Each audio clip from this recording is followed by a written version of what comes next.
చాలా సుదినం, చారిత్రాత్మకమైనటువంటి రోజు.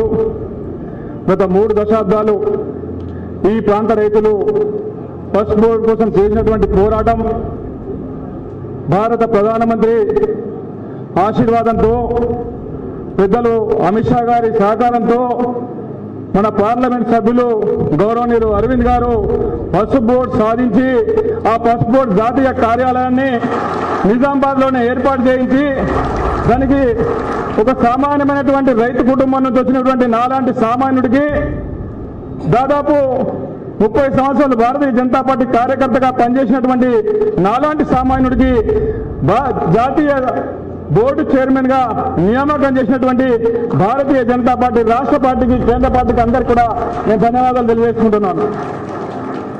సార్, పసుపు బోర్డు గురించి అనేక సంవత్సరాలు రైతులు ఉద్యమాలు చేసిండ్రు. మన ప్రభుత్వం రైతులకు పసుపు బోర్డు ఇచ్చింది. రేపు భవిష్యత్తులో కూడా పసుపు బోర్డుకు సంబంధించి, పసుపు రైతులకు సంబంధించి మన భారతీయ జనతా పార్టీ కేంద్ర ప్రభుత్వం తప్పకుండా రైతుల సంక్షేమం కోసం, రైతుల ఉన్నతి కోసం, రైతుల సంక్షేమ ధ్యేయంగా మీ నాయకత్వంలో బోర్డు కూడా ముందుకెళ్తుందని మన భారత ప్రధానమంత్రి నరేంద్ర మోదీ గారు ఇప్పుడున్నటువంటి 1876 కోట్ల ఎక్స్పోర్ట్ ని భవిష్యత్తులో 5,000 కోట్లకు పెంచాలనే టార్గెట్ ఏదైతే ఇచ్చిందో 2030 వరకు ఆ టార్గెట్ ని రీచ్ కావడానికి మేము తప్పకుండా ప్రయత్నం చేస్తాం సార్.